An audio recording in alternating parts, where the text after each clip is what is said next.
sayangnya, pertolongannya, dan sebagainya. Maka dekat di sini pun tidak jauh beda maknanya dengan yang maha meliputi dan juga yang maha mengetahui dan juga yang menyertai.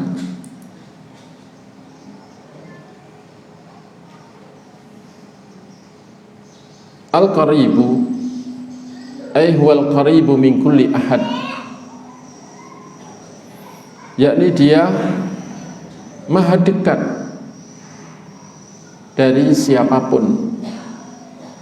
Wa qurbuhu naw'an, namun kedekatan dia itu ada dua macam. Qurbun am, kedekatan secara umum, wa qurbun khas, dan kedekatan secara khusus.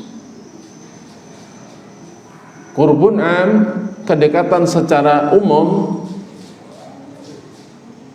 qurbun min kulli syai' min kulli ahadin bi ilmihi wa khibratihi wa muraqabatihi wa musyahadatihi wa ihatatihi wa huwa aqrabu ilal insani min hablil warid. Kedekatan secara umum terhadap siapapun, dengan siapapun, yakni kedekatan dengan ilmunya, dengan pengetahuannya, dengan pengawasannya, dengan kesaksiannya, selalu menyaksikan seluruh ciptaannya, dan dengan peliputannya, dia meliputi segala sesuatu. Tidak ada yang luput dari liputan dia, dari pengetahuan dia. Dan kepada manusia dia lebih dekat daripada manusia itu kepada urat lehernya. Allah katakan wa nahnu aqrabu ilaihi min hablil warid, dan kami lebih dekat kepada manusia daripada manusia itu dengan urat lehernya. Karena Allah tahu sampai yang paling dalam dari jasad manusia itu, yang kita sendiri tidak tahu, Allah tahu.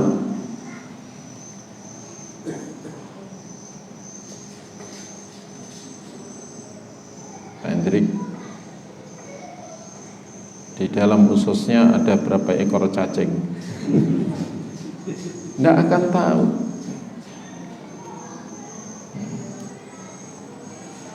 Ada berapa jumlah bakteri yang ada di lambung kita masing-masing? Tidak tahu.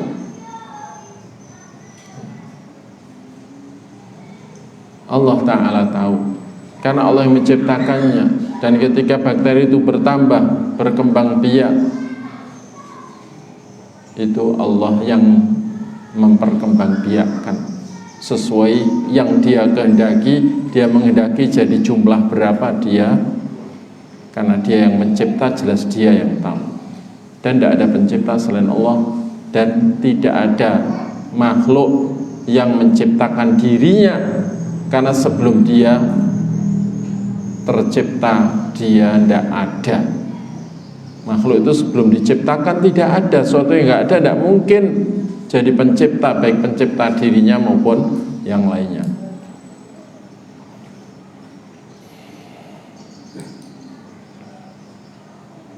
Sehingga layaklah kalau dia menyebut bahwa dia lebih dekat, tapi bukan berarti secara zat,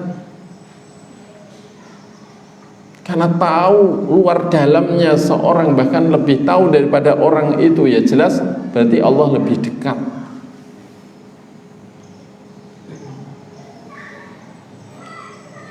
Dekat dengan ilmunya, dekat dengan pengawasannya, dekat dengan kekuasaannya, dekat dengan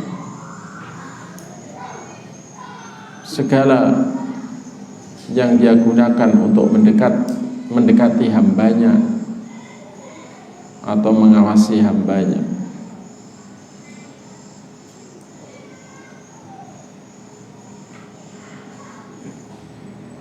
itu kedekatan secara umum.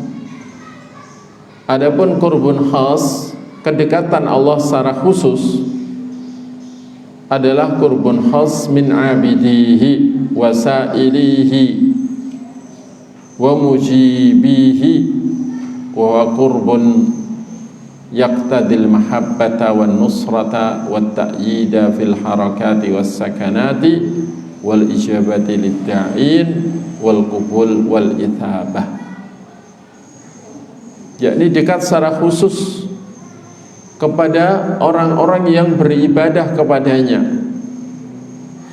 Bahkan Allah mengatakan di dalam hadis qudsinya, apabila ada seorang hamba mendekatkan diri kepada Allah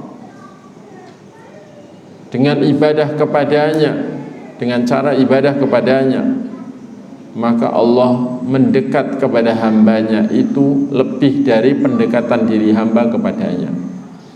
Bahkan kalau ada seorang hamba mendekatkan diri kepada Allah, ibaratnya dengan berjalan, Allah menyambut kedekatannya itu dengan berlari.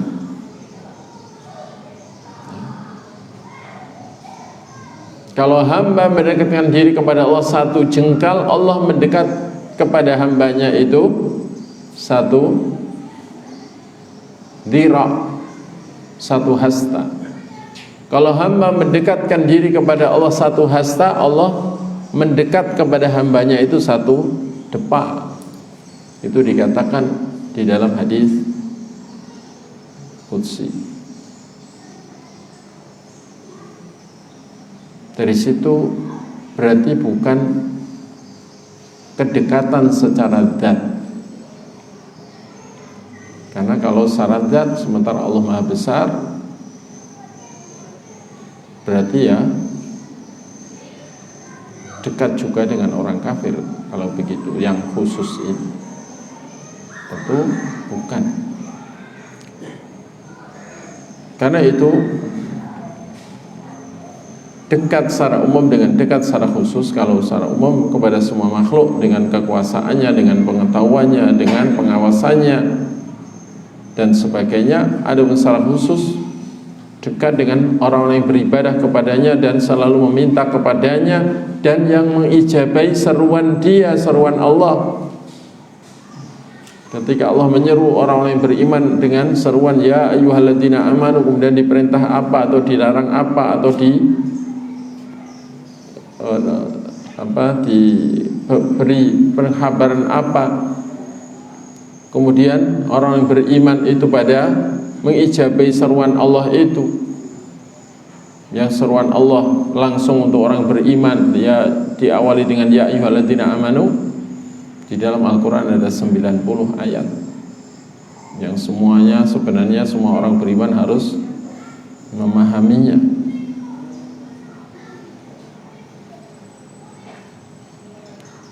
Dan kedekatan ini adalah kedekatan yang mengandung konsekuensi mencintai. Jadi kalau Allah dekat dengan orang beriman, artinya dekat dengan kecintaannya, dengan cintanya, dan dengan nusrah pertolongannya, dan ta'yid penguatan darinya. Karena itu orang yang dicintai Allah Ta'ala, para kekasih Allah itu la khaufun alaihim wa lahum yahzanun alladzina amanu wa kanu yattaqun. Mereka itu tidak dihantui ketakutan, kecemasan dalam hidupnya, dan mereka itu tidak gampang bersedih hati karena selalu dekat dengan Allah Ta'ala, mendapatkan kecintaan dari Allah, pertolongan, penguatan,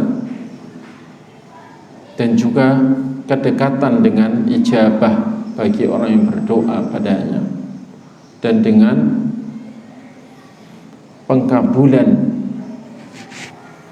buat amal-amal. Qabul itu artinya diterima, dengan penerimaan untuk amal-amal hambanya yang beramal karena dia, dan juga dekat dengan ithabah, yakni pemberian balasan atau pahala.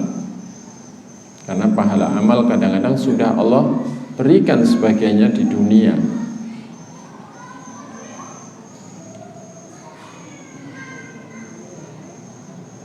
Wa huwa subhanahu qaribun fi uluwih 'alin fi qurbih. Dan Allah yang Maha Suci, yang tidak serupa dengan seluruh makhluknya, itu Maha dekat dalam ketinggiannya. Walau dia Maha tinggi, tapi dia juga Maha dekat. Dan dia Maha tinggi dalam kedekatannya. Walau dia dekat, tetap Maha tinggi. Dan itu tidak bertentangan dan tidak perlu bingung. Seperti ungkapan si fulan itu orang yang dekat dengan presiden,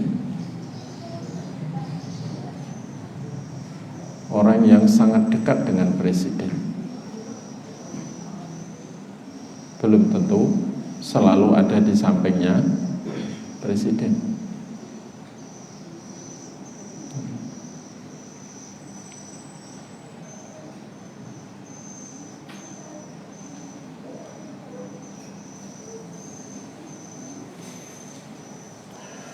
Baik. Kemudian termasuk pengaruhnya iman kepada nama Allah Al-Qarib, disebutkan yang pertama mahabbatuh subhanahu wal unsu bih, mencintai Allah yang Maha Suci dan jinak lulut di hadapannya.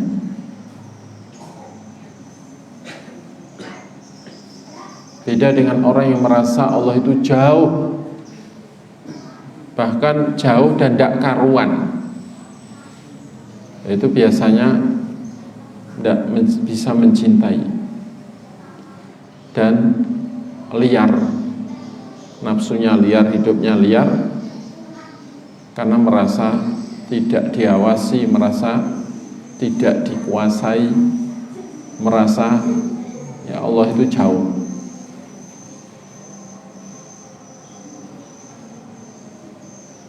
Sebaliknya, kalau yakin dan iman bahwa Allah itu Maha dekat, maka pasti, apalagi dekat dengan ijabah dan membuktikan setiap kali membutuhkan pertolongan, dia meminta pertolongan pada Allah, tidak lama kemudian ditolong. Ketika membutuhkan apa saja, segala hajatnya, meminta kepada Allah, Allah memberi hajatnya. Dekat dengan ijabah, merasakan dekatnya itu dan yakin dan membuktikan sendiri sehingga hakul yakin, ya otomatis hati mencintai dia.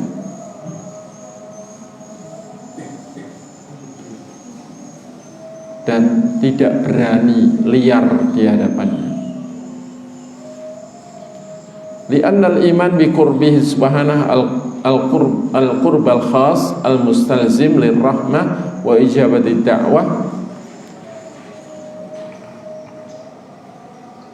wal lutfi bi 'abdih yuthmirul mahabbata wa tuma'ninata wal unsa bih subhanahu wa talabal aun minhu wahdah. Karena mengimani kedekatan Allah, kedekatan secara khusus yang mengandung konsekuensi kasih sayangnya, bahkan mengakui dan merasakan betul kasih sayang Allah dan ijabah doanya dan kelembutan Allah kepada hambanya dan sebagainya, maka itu akan membuahkan pasti rasa cinta kepada Allah dan rasa tenang, tidak khawatir, tidak cemas, karena Allah Maha dekat. Dan juga tidak liar, lulut di hadapan Allah. dan meminta pertolongan juga hanya dari Allah saja. Karena tetangga, saudara dibandingkan Allah Ta'ala itu lebih jauh. Yang lebih dekat adalah Allah. Dan biasanya orang kalau butuh pertolongan, yang pertama diminta tolong adalah yang paling dekat. Ketika yakin dan iman bahwa Allah Ta'ala itu maha dekat, maka apapun ya, dalam kondisi apapun, ketika membutuhkan pertolongan, yang selalu dimintai tolong duluan adalah Allah Tabaraka wa Ta'ala. Dan semakin murni kita ini minta tolong kepada Allah dan tidak menoleh kepada selain Allah, maka semakin dekat dengan ijabah Allah. Tapi kalau sudah minta kepada Allah, tidak sabar menunggu ijabah, terus minta tolong kepada orang, ini biasanya pertolongan dari Allah pun tertunda.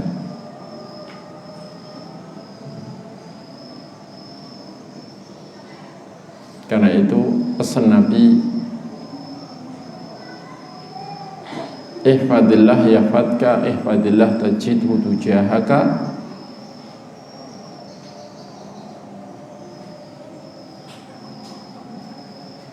Idza sa'alta fas'alillah wa idza sta'anta fasta'in billah. Jagalah hak Allah, niscaya Allah menjagamu. Jagalah hak Allah, niscaya kau selalu menjumpai Allah ada di hadapanmu. Yakni siap mengijabahi permintaanmu, siap melindungimu dari segala yang kau minta perlindungan kepadanya dari mara bahaya apapun, dan siap selalu menolongmu. Dan apabila kau minta tolong, kalau kau mintalah kepada Allah. Dan kalau kau minta tolonglah kepada Allah. Ini pesan Nabi kepada sahabat Ibnu Abbas radhiyallahu anhuma ketika masih bocah.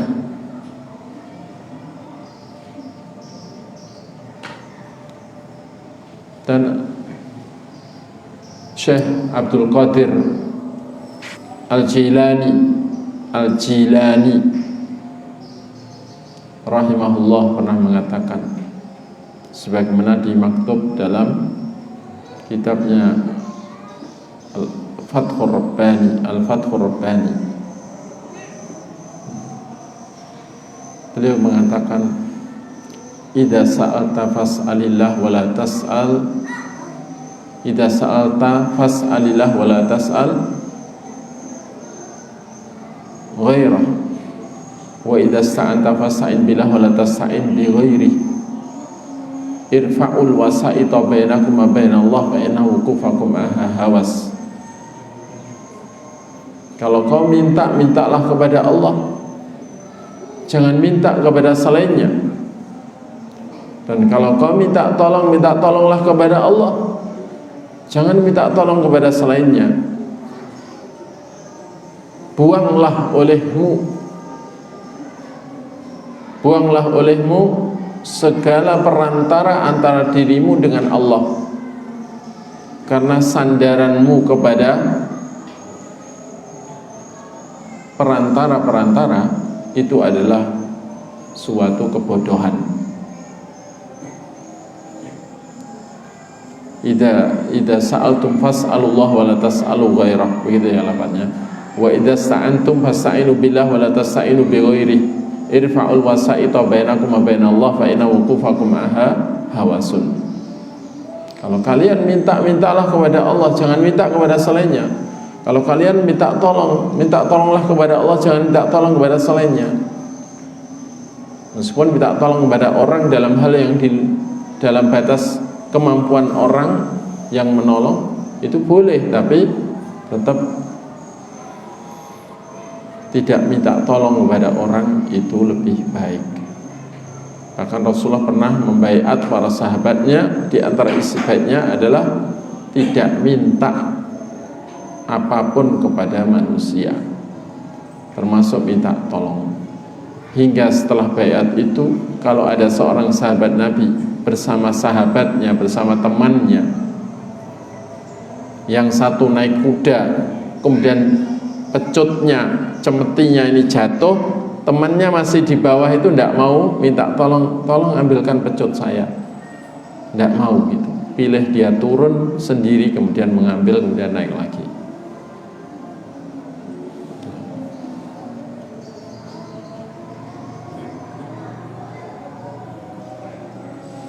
Dan izzul muslim fi istighnahi 'anil nas. Orang Islam itu semakin terhormat ketika tidak membutuhkan manusia yang lainnya. Maksudnya nggak minta tolong kepada siapapun selain Allah. Maka semakin membutuhkan kepada selain Allah, semakin berkurang kehormatan dan kemuliaannya. Tapi semakin dibutuhkan oleh banyak orang, semakin mulia, semakin mulia.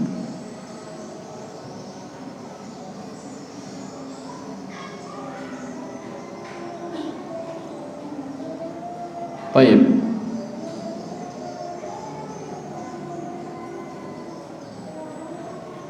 Termasuk buahnya iman kepada nama Allah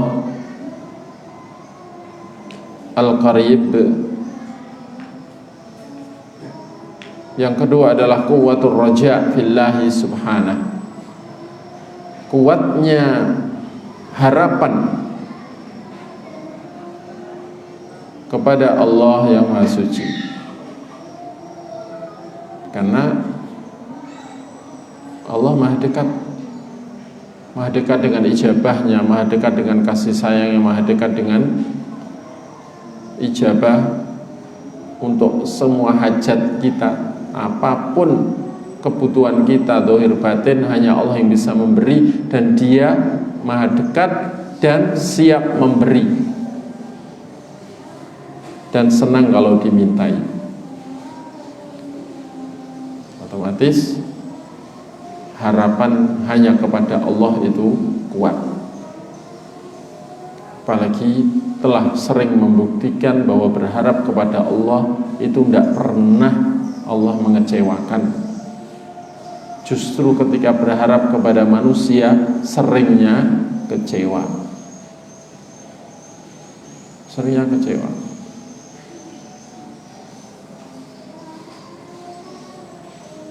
Wa adamul ya'si min rahmatih, dan tidak putus asa dari kasih sayang Allah. Wa tadarru' baina yadayhi, dan merendahkan diri tunduk di hadapan Allah. Fa huwa qaribun liman najah, mujibun liman da'ah. Maka Allah itu Maha dekat dengan siapapun yang berbisik-bisik dengannya, dengan zikirnya dan doanya. Dan Dia Maha mengijabahi bagi siapapun yang minta kepadanya. Wa hadza yusmirul amal warrauh fil qalb, dan ini akan membuahkan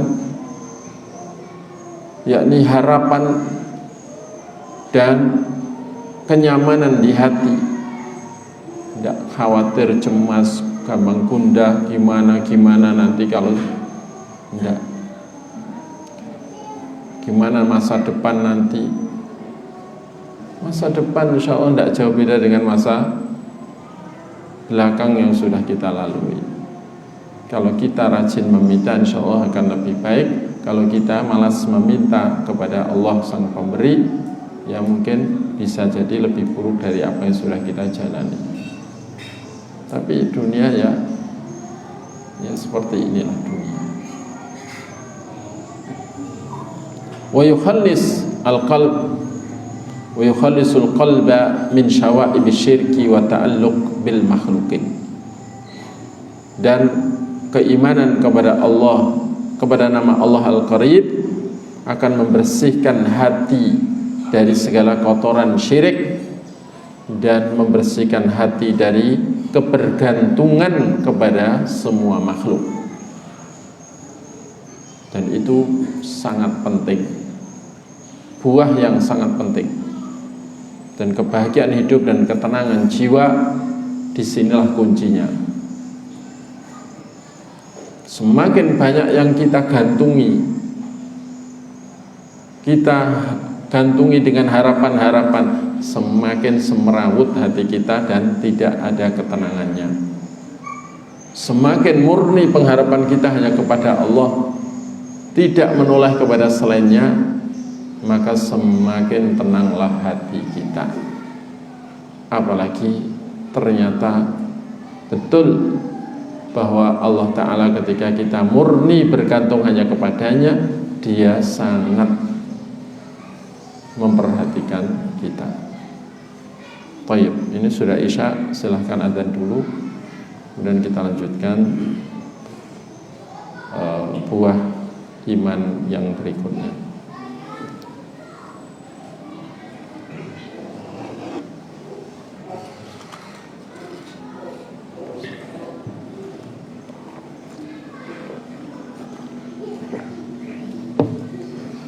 Allahu Akbar, Allahu Akbar, Allahu Akbar, Allahu Akbar. Asyhadu an la ilaha illallah, asyhadu an la ilaha illallah,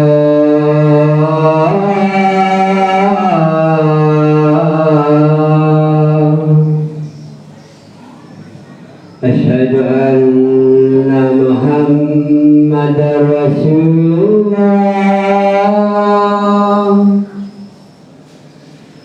asyhadu anna Muhammadar Rasulullah.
Kita lanjutkan. Termasuk buahnya iman kepada nama Allah Al-Qaribu adalah al-iman bi qurbihi subhanahu al-qurbal am li jamil khalaiq bil ihatah wal ilm wal raqabah was sama' wal basar. Mengimani kedekatan Allah Ta'ala dengan kedekatan secara umum kepada seluruh makhluk, dengan peliputan Dia dan ilmu Dia dan pengawasan Dia, dengan pendengaran dan penglihatan Dia. Yang keimanan seperti itu yuthmiru fil qalbi al-khawfa minhu subhanahu, akan membuahkan di dalam hati rasa takut kepada Allah yang Maha Suci. karena merasa diawasi, merasa diliputi, dan yakin bahwa semua ucapannya didengar olehnya, sehingga tidak berani bicara sembarangan, dan yakin bahwa dia selalu melihat semua gerak-gerik kita, sehingga tidak berani berbuat semaunya. Tumbuh rasa takut kepadanya. Yang takut itu merupakan ibadah yang besar kepada Allah. Dan juga muraqabatah, membuahkan rasa selalu diawasi oleh Allah, membuahkan rasa amalan hati berupa rasa merasa selalu diawasi oleh Allah. Dan juga wal haya' min, akan membuahkan di dalam hati rasa malu kepada Allah. Malu apabila dilihat olehnya melakukan hal-hal yang dibenci olehnya. Wa hadza kulluhu yusmirul bu'da an ma'asih. Dan semuanya ini akan mewariskan, membuahkan sikap menjauhi seluruh kemaksiatan.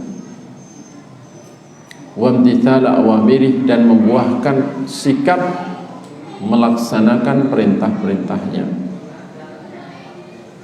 Wal musara'ah fi mardatih, dan membuahkan sikap bersegera untuk menggapai ridha Allah Ta'ala dan tidak menunda-nunda. Dan orang yang lupa dengan kedekatan Allah dengan hambanya biasanya tidak terkendali, ngomong sembarangan, berkata buruk pun tidak takut, berbuat semaunya, dan tidak punya rasa malu berbuat apa saja.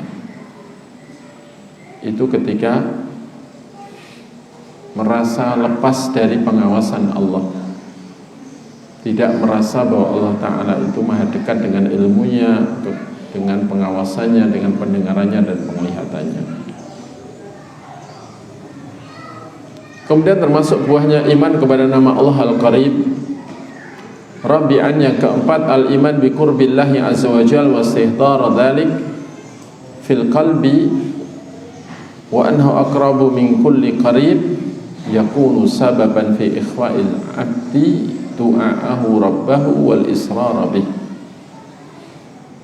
Mengimani kedekatan Allah Ta'ala dan selalu menghadirkan keyakinan di dalam hati bahwa Allah maha dekat, bahkan Allah itu lebih dekat dari segala yang dekat, maka itu akan menjadi sebab seorang hamba itu melirihkan dan menyembunyikan doanya, melirihkan doanya, tidak keras-keras dengannya. Tidak perlu dalam doa itu teriak-teriak, apalagi seperti orang demo.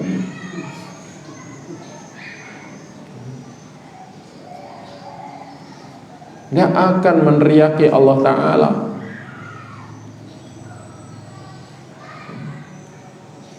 Tidak akan. Apalagi sudah teriak pakai speaker bisa. Adapun adzan keras dengan speaker, itu tujuannya bukan memperdengarkan kalimat zikir dalam adzan itu, memperdengarkannya kepada Allah. Karena disyariatkannya adzan memang untuk memanggil manusia, yang manusia itu tidak maha mendengar, kan begitu. Karena adzan disyariatkan untuk memanggil manusia, memanggil kaum muslimin, hayya 'alas shalah, setelah diingatkan tentang kedudukan Allah yang maha besar, bahwa Allah akbar, paling besar secara zat maupun secara kedudukan maupun secara sifat dan kekuasaan, maka semuanya harus dianggap kecil. Kalau untuk urusan Allah, yang lain harus dikalahkan.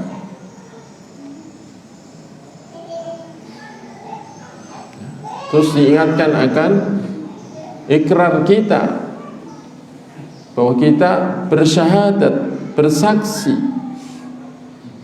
bahwa tidak ada yang benar diibadahi kecuali hanya Allah, dan bahwa Nabi Muhammad adalah utusan Allah. Konsekuensinya kita harus beribadah kepada Allah dan mengikuti tata cara yang diajarkan Rasulullah dalam ibadah kepada Allah. Dan Rasulullah mengajarkan kita sholat,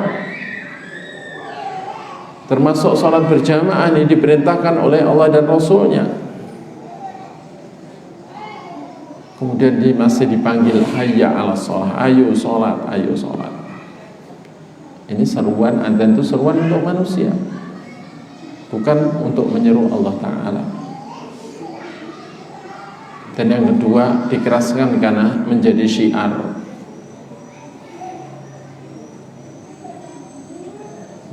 Adapun berdoa, memohon,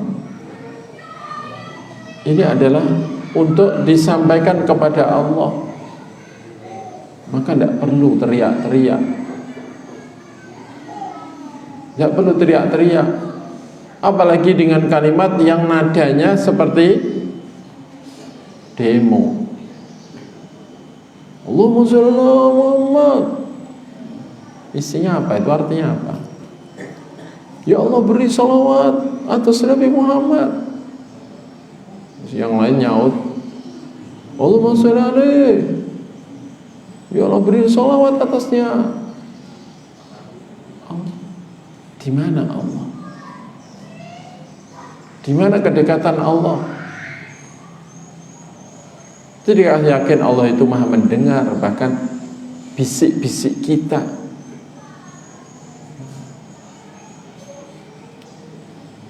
Kenapa harus teriak-teriak begitu?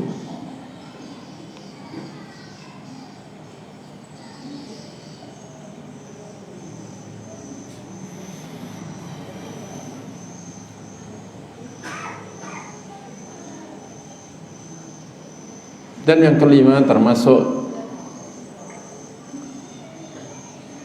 buahnya iman kepada nama Allah Al-Qarib adalah talabu qurbillah azza wa jal wa taqarrub ilahi bitta'at, mencari kedekatan terus dengan Allah Ta'ala, mencari kedekatan Allah kepada hamba dan mendekatkan diri kepadanya dengan segala ketaatan. Karena makna dekat di sini bukan syarat zat, tapi dekat dalam secara umum. Itu dekat secara khusus ini adalah yang harus diupayakan oleh hamba untuk semakin mendekat kepadanya, yakni dengan melaksanakan segala yang dicintai olehnya berupa ketaatan kepada perintah-perintahnya dan taat menjauhi larangan-larangannya. Karena ketika kita tidak mentaati perintahnya dan tidak menjauhi larangannya, kita akan semakin jauh dengannya. Memang Allah selalu dekat secara umum kepada semua ciptaannya, tapi kedekatan yang khusus itu tidak lagi diberikan ketika kita semakin menjauhinya, semakin tidak taat padanya. Lianna Allah azza wa jalla qaribun mimman ata'ah, karena Allah Ta'ala itu maha dekat dengan siapapun yang mentaatinya. Allah berfirman dalam surat Al-A'raf ayat 56, Inna rahmatallahi qaribum minal muhsinin. Sesungguhnya kasih sayang Allah itu sangat dekat kepada orang-orang yang selalu berbuat baik, yakni berbuat taat. Ayat ini menunjukkan bahwa Allah maha dekat itu diantaranya, yakni kalau untuk orang yang taat, orang yang baik, Allah dekat dengan kasih sayangnya. Adapun orang kafir, walau dekat dengan Allah, dekat dengan mereka dengan pengetahuannya, dengan kekuasaannya, tapi Allah menjauhkan mereka dari kasih sayangnya. Mereka jauh dari kedekatan kasih sayang Allah.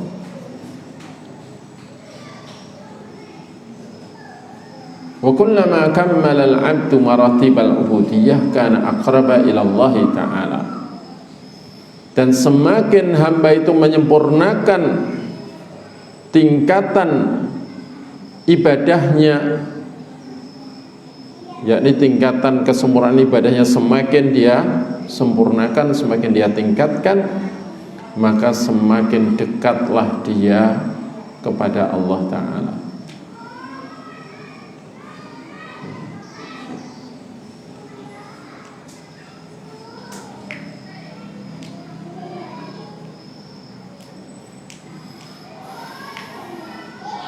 Dari sini mungkin ada pertanyaan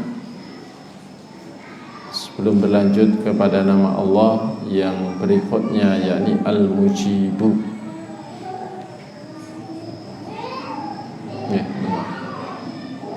kalimat ahadun ahad itu diganti untuk orang yang meninggal. Kalimat ahadun ahad, apa bisa untuk mentalkin orang yang hendak meninggal?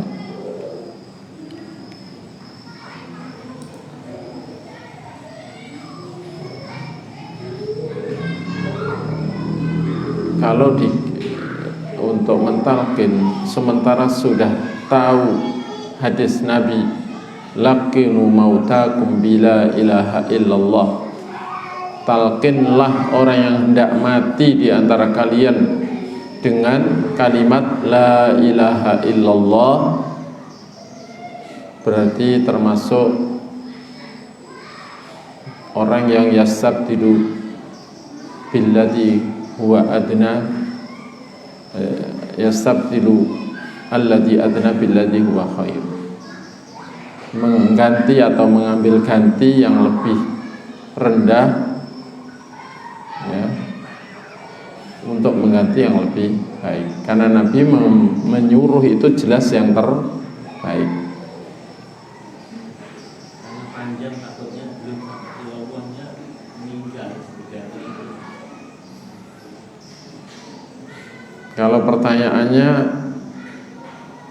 karena khawatir nanti mengucapkan la ilaha illallah sebelum illallah sudah meninggal, akhirnya diganti ahadun ahad dengan alasan Bilal ketika disiksa oleh majikannya sebelum dimerdekakan oleh Abu Bakar, ya, ketika disiksa dia hanya mengatakan ahadun ahad.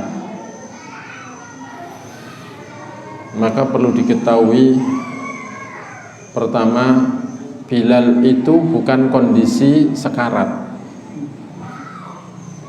Dia disiksa kemudian disuruh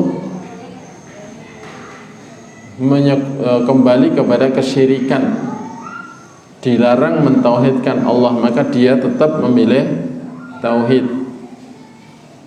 sehingga dia tetap berprinsip Allah itu ahad, esa dalam semua haknya, termasuk hak untuk diibadahi.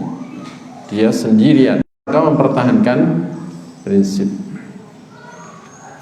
Terus yang kedua, kalau khawatir sebelum menyempurnakan illallah terus meninggal, itu mungkin keliru dalam memahami makna talqin dan masuk surga. Dikiranya akhir ucapan itu ucapan yang menyertai hembusan nafas terakhir, padahal akhir ucapan itu ya pokoknya la ilaha illallah menjadi ucapan yang terakhir. Walau setelah mengucapkan la ilaha illallah itu masih bernapas 10 kali, bahkan 20 kali atau 30 kali nafas. Pokoknya setelah mengucapkan la ilaha illallah tidak mengucapkan kata-kata yang lain sampai matinya, berarti ucapan terakhirnya adalah la ilaha illallah. Karena itu para ulama mengajari kita talqin sesuai petunjuk hadis-hadis Nabi itu, yakni seperti Nabi menyuruh pamannya Abu Talib agar mengucapkan la ilaha illallah di akhir hayatnya, dan supaya itu menjadi kalimat terakhir yang diucapkannya. Nabi katakan, "Qul ya ammi qul la ilaha illallah kalimatan uhajju laka biha indallah yaumal qiyamah." Hai pamanku, ucapkan la ilaha illallah, yang itu merupakan satu kalimat yang akan kugunakan untuk membelamu di sisi Allah di hari kiamat nanti. Ketika hendak mengucapkan la ilaha illallah, ditegur oleh dua saudaranya, "Ya akhi, atarghabu an millati abina wa abaina?" Apa kamu akan membenci agama bapak kita sendiri, yakni Abdul Muthalib, dan dan agama nenek moyang kita? Akhirnya enggak jadi mengucapkan la ilaha illallah. Jadi kita menyuruh orang yang sudah kondisi kritis, ya, kita suruh, "Pak, nyan ucapnya la ilaha illallah," ya. Kita suruh la ilaha illallah, dia harus menirukan la ilaha illallah. Biarkan, diamkan. Dia ngomong yang lain, "Aduh, la ilaha illallah." Kalau dia belum nirukan la ilaha illallah, monggo diucapne la ilaha illallah. Kersane akhir ucapan panjenengan la ilaha illallah, kersane mlebet swarga. La ilaha illallah. Kalau sudah mengucapkan la ilaha illallah, biarkan, ditunggui aja. Jangan dicecar la ilaha illallah, la ilaha illallah, la ilaha illallah, la ilaha illallah, la ilaha illallah. Sudah magap-magap tetap la ilaha illallah, la ilaha illallah. Terus karena khawatir putus, ahadun ahad, ahad. Mosok ahad gitu.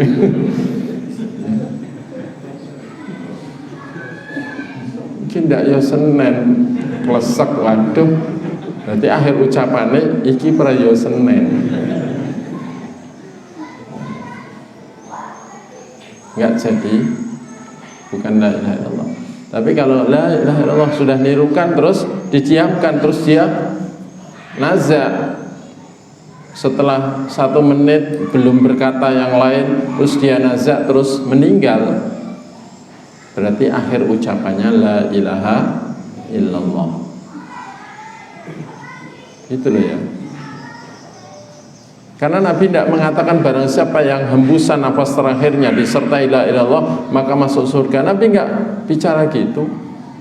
Nabi katakan barang siapa yang akhir ucapannya, jadi akhir ucapannya di dunia itu la ilaha illallah. Jadi mau tidur misalnya badhe sare ya, la ilaha illallah. Doa mau tidur dulu misalnya dibimbing, ditalqin kalau belum hafal atau agak lupa. Terus setelah itu pun la ilaha illallah, la ilaha illallah. Pun saning sare. Terus tidur, tidak mengucapkan apa-apa. Terus setelah tidur ternyata ngorok, terus setelah itu wafat. Berarti akhir ucapannya la ilaha illallah. Gitu loh. Jadi jangan dicecar.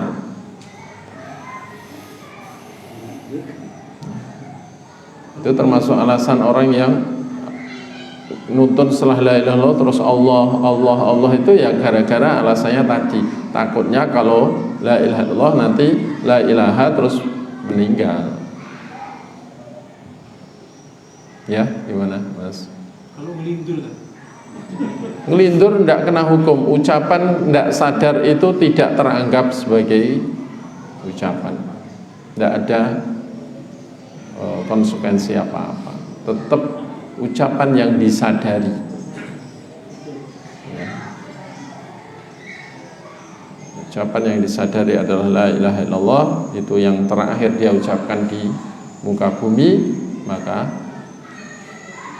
masuk surga. Tanda husnul khotimah. Meskipun tanda husnul khotimah nggak cuman itu. Gitu ya. Misalnya ada gempa, ya. Terus langsung kebelekan,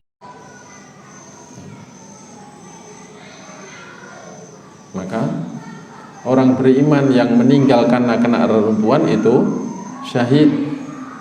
Mati syahid itu husnul khotimah. Jadi tanda husnul khotimah nggak cuman akhir ucapannya la ilaha illallah. Baik, ya.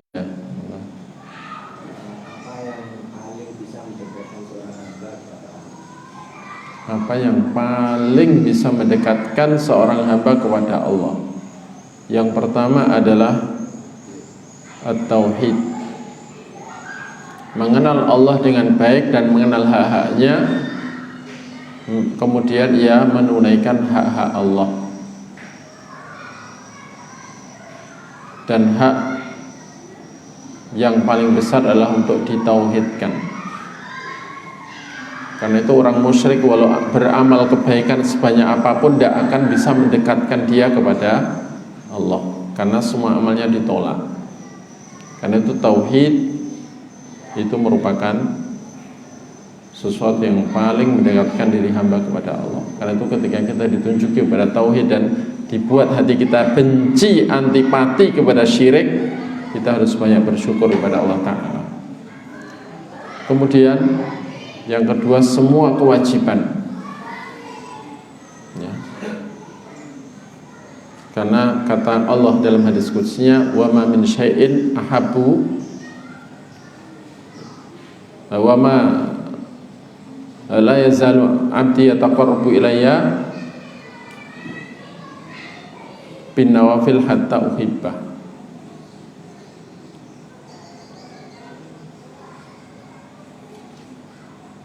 Wa ma min syai'in ahabbu ilayya mimma aftaradtuhu alaihi. Dan tidak ada sesuatu yang lebih kucintai dibandingkan apa yang telah kuwajibkan atas hambaku. Jadi apa yang Allah wajibkan itu adalah qurbah yang paling mendekatkan diri hamba kepada Allah ketika hamba melaksanakan apa yang diwajibkan itu. Kemudian ibadah-ibadah sunnah, karena Allah mengatakan wa ma taqarraba ilayya 'abdi wa la yazalu 'abdi yataqarrabu ilayya bin nawafil hatta uhibbah. Dan terus-menerus hambaku mendekatkan diri padaku dengan ibadah-ibadah sunnah hingga aku mencintainya, hingga aku mencintainya.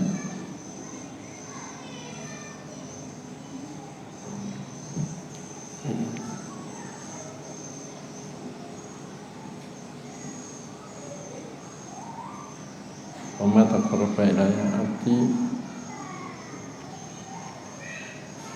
dan tidaklah hambaku mendekatkan diri padaku dengan yang lebih kucintai daripada apa yang kuwajibkan atasnya. Itu kalimat sebelumnya, ya.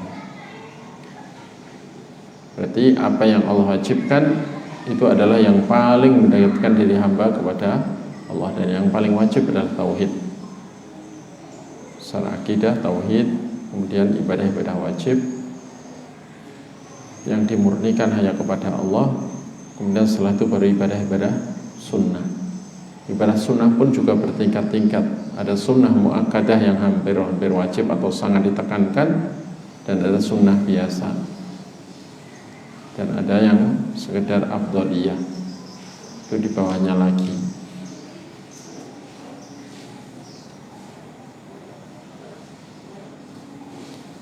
Baik, mungkin ada lagi.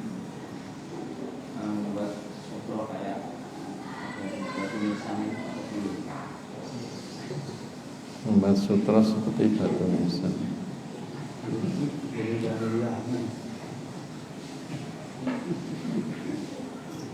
Sebenarnya batu nisan itu harusnya tidak begitu bentuknya. Ya. Di Arab Saudi ada sutra begitu, nggak ada pikiran iki kok koyo batu nisan, nggak ada. Karena di sana itu kuburan itu ya cuma ditancepi batu yang tidak beraturan bentuknya, terus batu alam ya, atau batu, bahkan juga batu bata ya. Dan tidak dibentuk sama sekali. Ada yang juga cuman bongkahan batu begitu ditaruh. Cuman di sini itu memang batu nisan dibentuk, dicipta bentuknya. Nah, jenengan bayangkan ya mirip-mirip itu kan. Sehingga ketika sholat menghadap sutrah yang bentuknya begitu, yang apa? Ya, kebayang ada kuburan di situ. Nah, khusus untuk jenengan dan orang yang semisal jenengan, itu sutrahnya nggak usah pakai itu.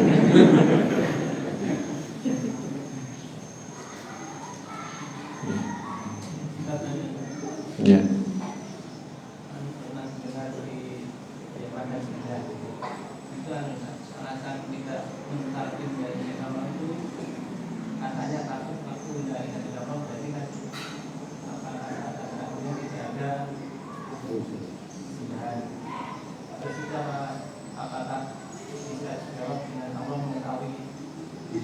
Isi hati seorang yang akan ini secara apa? Kalau tidak salah itu Imam Ahmad bin Hanbal itu waktu di Tatim bilangnya lala.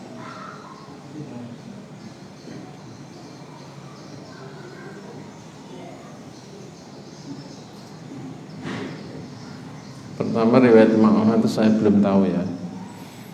Dan apa yang belum saya ketahui belum tentu nggak ada. Tapi yang jelas saya pengen tahu riwayatnya di mana dan kedudukannya benar nggak itu dari Imam Ahmad. Kemudian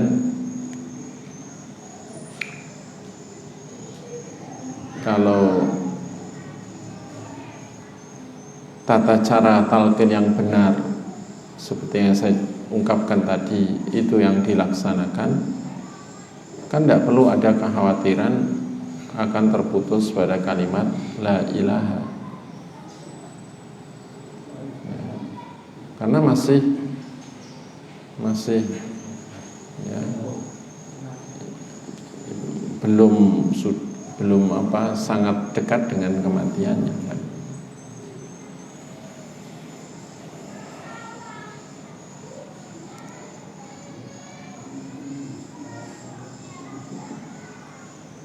Dan kalau toh seandainya terjadi seorang mengucapkan la ilaha illallah, niatnya adalah mengucapkan la ilaha illallah, dan itu memang kalimat yang sudah pernah dia ucapkan sebelumnya atau biasa dia ucapkan ketika sehatnya, dan ketika akhir hidupnya dia mengucapkan la ilaha illallah niatnya, tapi ketika masih separuh kalimat dia meninggal. Orang yang sudah berniat dengan suatu kebaikan secara ikhlas karena Allah, namun dan dia sudah berusaha melaksanakan niatnya, namun ternyata ada penghalang untuk menyempurnakan pelaksanaan niatnya, maka itu tidak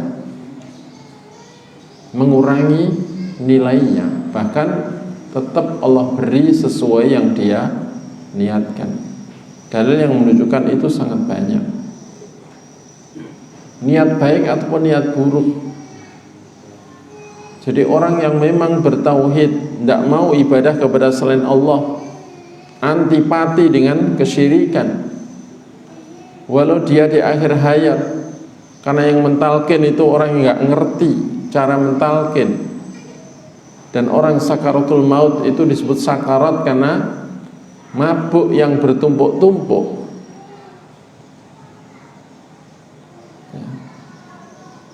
Mabuk, perutnya juga mual, sehingga orang yang meninggal biasa tidak doyan makan, kayak kudu muntah, terus juga pusing, kemudian juga tubuh rasanya ya pating tercep, sangat tidak nyaman, sehingga kadang-kadang dan semua fungsi tubuh itu menurun, jantung menurun, sehingga pemumpaan darah juga sudah melemah, sehingga otak juga kekurangan suplai, sehingga kesadaran juga tidak bisa penuh. Karena itu disuruh membimbing, mentalkin. Talkin itu membimbing kalimat, menuntun kalimat, menuntun ucapan. Nah, yang nuntun nggak ngerti cara talkin yang benar, tetap dicecar. Tapi karena itu kalimat yang biasa dia ucapkan, dan itulah kalimat yang diyakininya ketika sehatnya, dan dia niatnya juga mengucapkan la ilaha illallah, walau seandainya belum sempurna terus meninggal, insya Allah dia tetap mendapatkan seperti yang dia niatkan. Beda halnya dengan orang seperti Fir'aun, ya, tidak pernah mengikrarkan tauhid, terus ketika hendak meninggal dituntun la ilaha illallah, masih separuh kalimat diambil, lah itu namanya ya benar-benar memang belum pernah mengucapkan la ilaha illallah, karena masih la ilaha sudah meninggal. Itu beda lagi. Ya. Tapi ya itu tadi, tanda husnul khotimah tidak hanya berupa ucapan la ilaha illallah di akhir hayat atau menjadi akhir ucapannya. Baik. Karena itu tanda-tanda husnul khotimah dalam kitab-kitab yang bahas tentang itu ada beberapa. Di antaranya memang orang yang akhir ucapannya la ilaha illallah.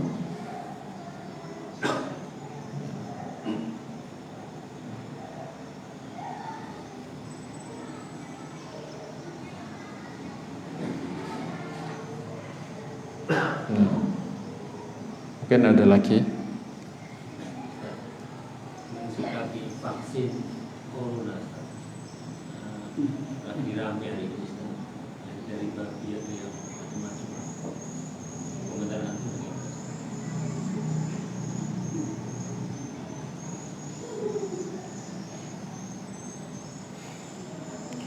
Saya tidak berani komentar.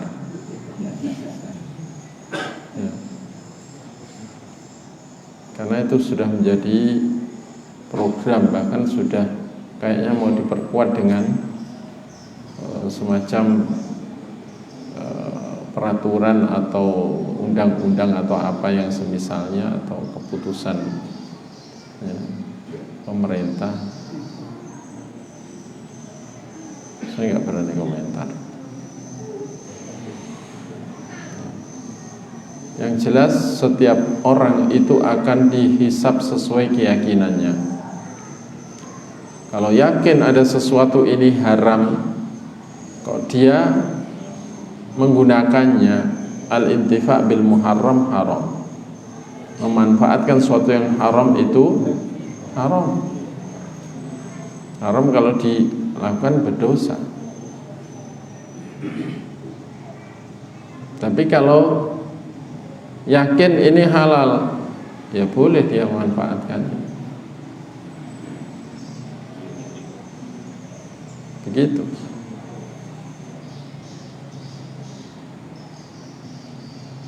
Dan vaksin ada yang haram, ada yang tidak haram, karena produsennya juga nggak sama. Terus media untuk memperkembangbiakkan virus itu serumnya juga tidak sama. Ada yang menggunakan serum babi, ada yang bukan.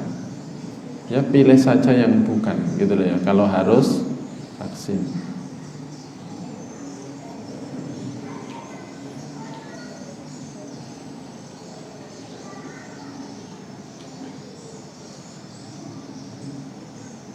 Kalau tidak harus vaksin juga tidak apa-apa. Kalian sudah vaksin?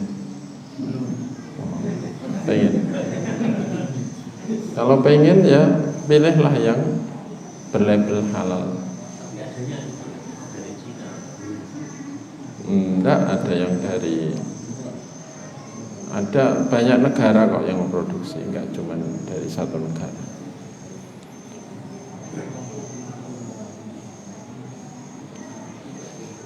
Ada banyak merek ya. Kalau saya kayaknya pernah kena corona jadi nggak perlu vaksin. Sudah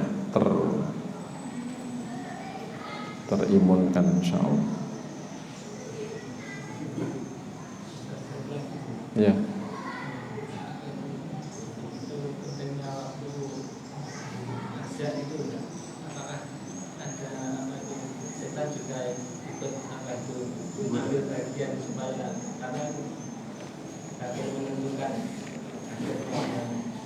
Iya.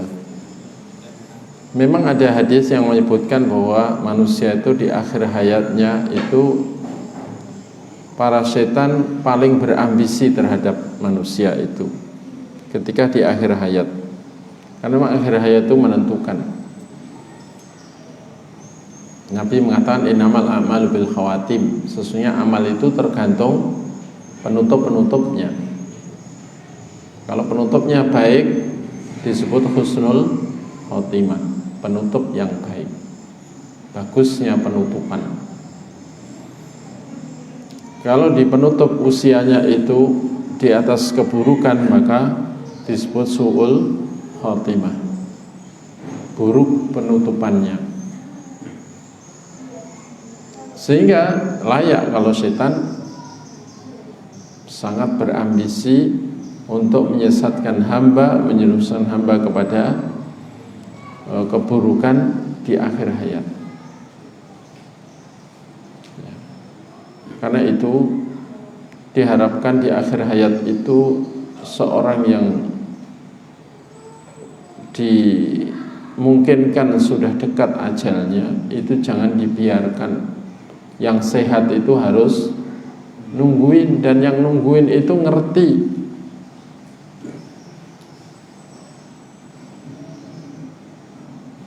Bukan yang tidak berilmu, bahkan yang masih akidahnya tahayul, yang awam banget, sehingga dibayangkan roh itu kalau keluar itu karena dipanggil teman-teman roh dari familinya, temannya yang sudah mendahului. Terus seakan-akan roh itu punya pilihan antara ikut teman-temannya yang sudah mati apa masih tetap pilih bersama yang hidup. Sehingga akhirnya ketika nazak dipetii, dipanggil-panggil namanya, dengan panggilan, jangan kau tinggalkan kami ayah, jangan kau tinggalkan kami. Ben ayah ini bingung kesana ke padang rumput kepada keluarga. Itu kalau awam begitu kan.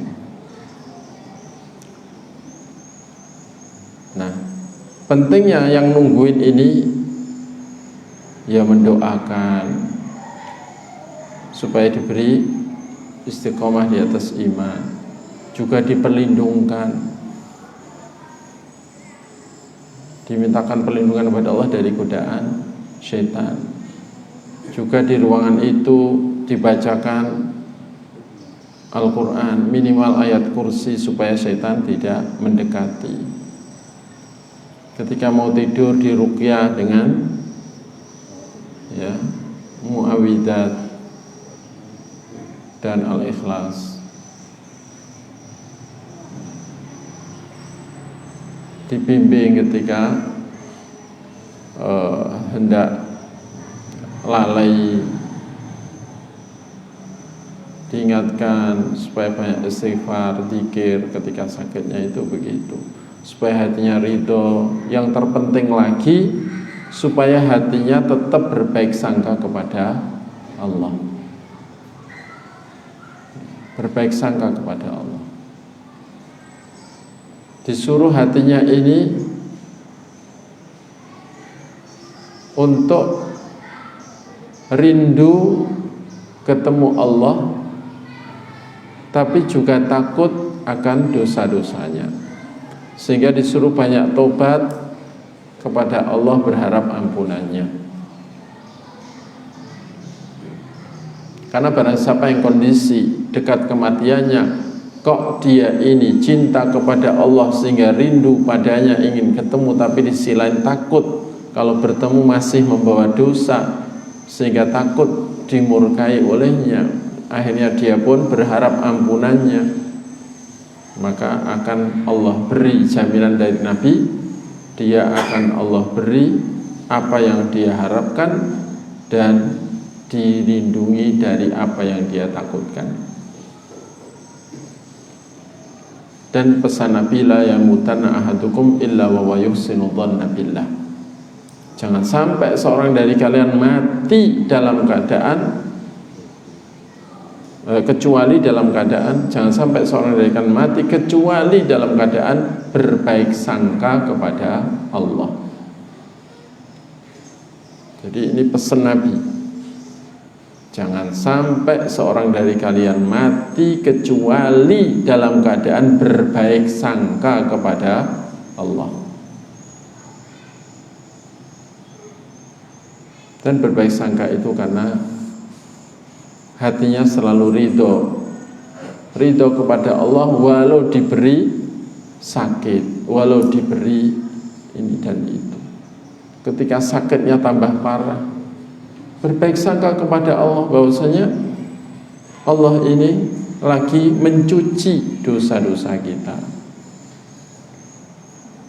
Dicuci memang gak enak, dosanya membandel seperti noda membandel, dikucek tidak enak, tapi ini untuk kebaikan kita. Berbaik sangka kepada Allah bahwa sakit yang Allah berikan ini adalah wujud kasih sayangnya, supaya dosa-dosa kita bersih, supaya pahala kita besar dengan kesabaran kita, dan supaya derajat kita diangkat olehnya. Selalu berbaik sangka kepada Allah begitu. Itu yang terpenting. Itu yang terpenting. Dan kalau sampai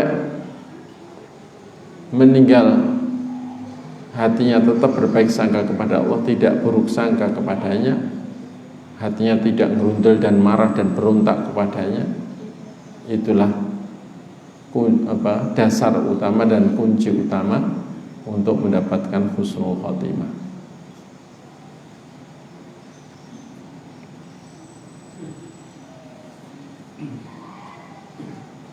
Ya,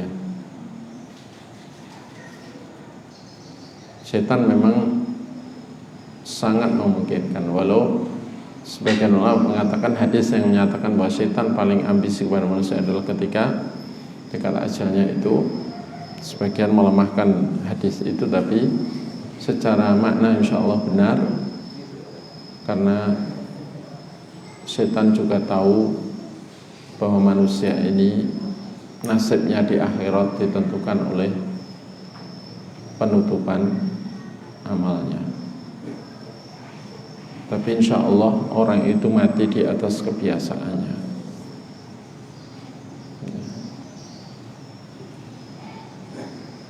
Insya Allah di atas kebiasaan.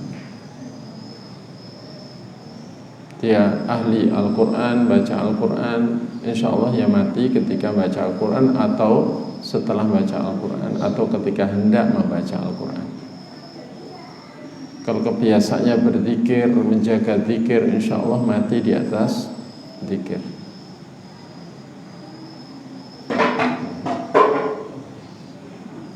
Biasanya nge-game terus, kecanduan game, boleh jadi mati lagi nge-game, atau mau nge-game,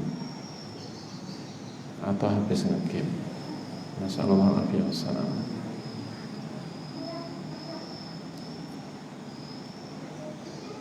Baik. Demikian apa yang bisa disampaikan, kita akhiri dengan doa kafaratul majelis. Subhanakallahumma wa bihamdik, asyhadu an la ilaha illa anta, astaghfiruka wa atubu ilaik. Wassallallahu ala nabiyyina Muhammadin wa ala alihi wa sahbihi wa akhiru da'wana alhamdulillahi rabbil alamin. Assalamualaikum warahmatullahi wabarakatuh.